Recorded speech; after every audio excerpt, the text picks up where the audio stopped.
నమస్తే.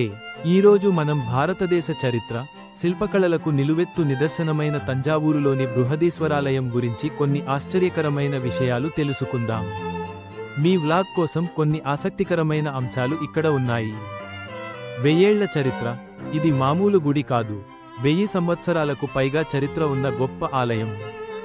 స 1003 నుండి 1010 మధ్య చోళ చక్రవర్తి రాజరాజ చోళుడు ఒకటో నిర్మించారు. అప్పటి నుంచి ఇప్పటి వరకు చెక్కుచెదరక నిలిచింది. యునెస్కో వారసత్వ సంపద. యునెస్కో దీన్ని ప్రపంచ వారసత్వ సంపదగా గుర్తించింది. అంటే దీని గొప్పదనం ప్రపంచం మొత్తానికి తెలుసు అని అర్థం. సిమెంట్ లేకుండా కట్టారా? నమ్మశక్యం కాని విషయానికి ఏంటంటే, ఈ ఆలయాన్ని కట్టడానికి ఎక్కడా సిమెంటు వాడలేదు.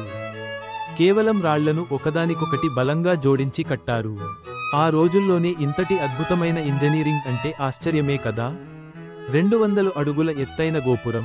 ఆలయ గోపురం 200 అడుగుల, సుమారు 60 మీటర్లు ఎత్తు ఉంటుంది. ఇది ప్రపంచంలోనే ఎత్తైన దేవాలయ గోపురాలలో ఒకటి. దీనిని దక్షిణ మేరువు అని కూడా పిలుస్తారు. 80 టన్నుల శిఖరం. గోపురం పైన ఉన్న శిఖరం కేవలం ఒక్క రాతితో చెక్కబడింది. దీని బరువు దాదాపు 80 టన్నులు ఉంటుంది. ఆ రోజుల్లో అంత బరువైన రాయిని 200 అడుగుల ఎత్తుకు ఎలా చేర్చారో ఊహించుకోండి.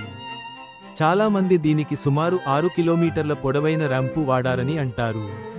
భారీ నంది మరియు శివలింగం. ఇక్కడ నంది విగ్రహం చాలా పెద్దది, ఒకే రాయితో చెక్కబడింది. అలాగే గర్భగుడిలో ఉండే శివలింగం కూడా చాలా పెద్దది, భారతదేశంలోనే అతిపెద్ద శివలింగాలలో ఒకటి. ఆ నీడ విషయానికి నిజమా? ఈ ఆలయం మధ్యాహ్నం వేళ నీడను నేలపై వేయదు అనే ప్రచారం ఉంది. అయితే ఇది ఒక ఆప్టికల్ ఇల్యూషన్ మాత్రమే.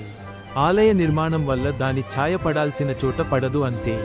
ఇది కూడా ఆలయ గొప్ప నిర్మాణ కౌశలానికి నిదర్శనమే. ఈ అద్భుతమైన విషయాలను మీ వ్లాగ్లో చెప్పి నచ్చితే లైక్ చేసి షేర్ చేయడం మర్చిపోకండి. జై హింద్.